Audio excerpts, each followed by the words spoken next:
আসসালামু আলাইকুম, welcome back to my channel. সবাই কেমন আছেন? আশা করি আল্লাহর রহমতে সবাই ভালো আছেন। আজকে সকাল সকাল উঠে গেছি, তারপরেও 9টা বেজে গেছে। দেখেন চারপাশে কুয়াশা, আর সকালবেলা অনেক ধরনেরই ফুল ফুটে, খুবই সুন্দর। আর এখানে আমাদের পুকুরে 2টা লাল শাপলা ফুটেছে।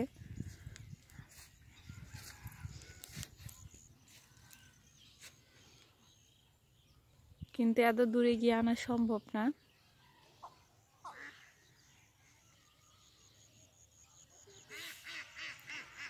আর আজকে দিনে আমাদের প্ল্যান হচ্ছে আমরা বিরিয়ানি খাবো, যে কারণে সবাই মিলে প্ল্যান করতে বসেছি।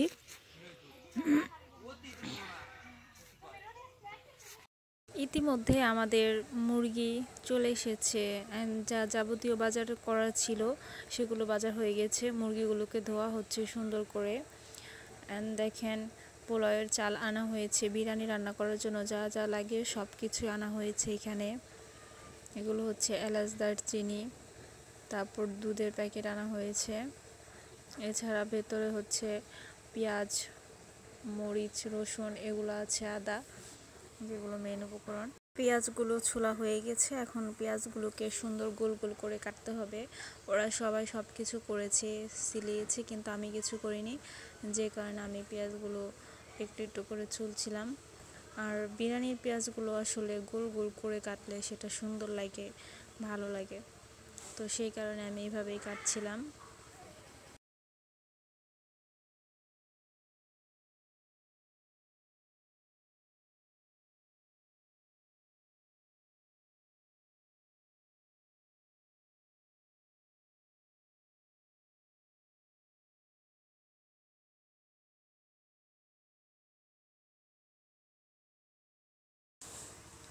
পেঁয়াজ কাটা শেষ হয়ে গেছে, এখন আমি মরিচগুলোকে একটু একটু উপর থেকে ফেলে দিচ্ছি।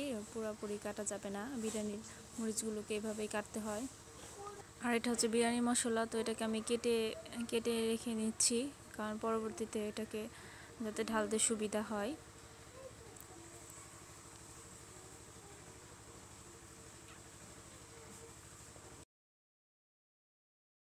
এই যে এখানে মাখি হচ্ছে চুলা কাটছে, যাও ইট নিয়ে আসো। এখন লেবুগুলোকে কেটে দিব।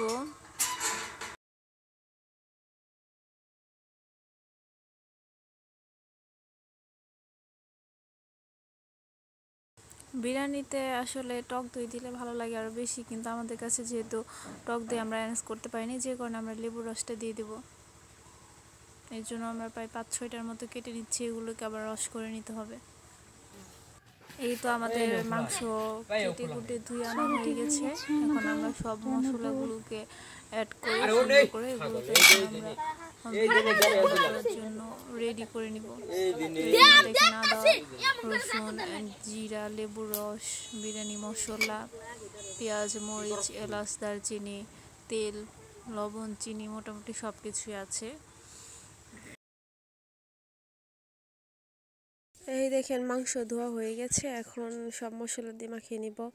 প্রথমে এলাচ, দারচিনিগুলো দিয়ে নিলাম, এরপর একে একে সব মশলা দিয়ে দিব। এখন হচ্ছে পেঁয়াজ, মরিচ দিয়ে দিব। পেঁয়াজ মরিচগুলো একটু বেশি করে দিতে হবে।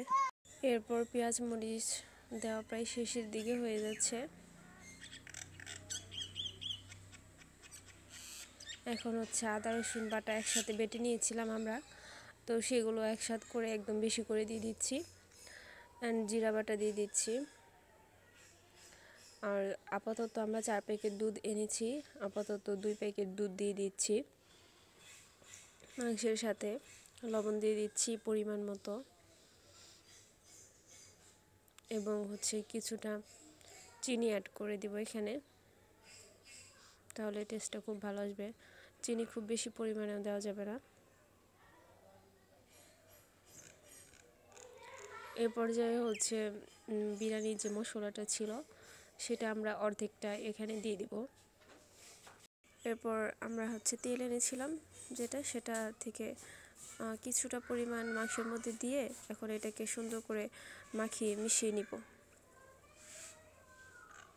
আর লাস্টের দিকে আমার হচ্ছে লেবুর রস দিতে খেয়াল ছিল না, যে কারণে এটা আমি পরে দিয়ে দিচ্ছি। টক দই দিলে ভালো হয়, কিন্তু টক দই আমাদের কাছে যেহেতু ছিল না, সেই কারণে লেবু দিয়েই এটা খেতে ভালো লাগে।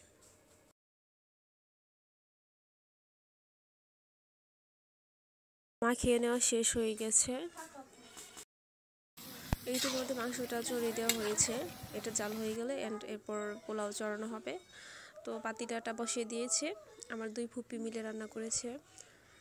এখানে প্রথমত পাতিলটা গরম করে তেল, পেঁয়াজ, মরিচ সব মশলা দিয়ে দেওয়া হচ্ছে। এখানে মোটামুটি পেঁয়াজগুলোকে সুন্দর করে ভেজে নিয়ে তারপর চাল টাল দিয়ে সব কিছু মাংস মেখে চালটাকে একটু সুন্দর করে তেল দিয়ে ভেজে নিয়ে দেন হচ্ছে এখানে মাংসটা ছেড়ে দিবে। তো এরপর আমাদের বিরিয়ানি রেডি হয়ে যাবে। কিছু দিয়ে দেওয়ার পর আমাদের বিরিয়ানি এবার খাওয়ার জন্য রেডি। দেখেন কতটা সুন্দর হয়েছে। মাহিকে খুলতে বলেছি, সুন্দর একটা ভাব অ্যান্ড অনেক সুন্দর একটা সেন্ট আসছে, খুব ভালো লাগছে। এরপর সবাইকে ভাগ করে দেওয়া হচ্ছে। আর আমরা খুব মজা করেছি এভাবে খেয়ে, আমরা প্রতি বছর কাজিনরা মিলে এভাবে খাই। আপনাদের ভালো লাগলে ভিডিওতে অবশ্যই লাইক, কমেন্ট অ্যান্ড সাবস্ক্রাইব করবেন। আল্লাহ হাফেজ।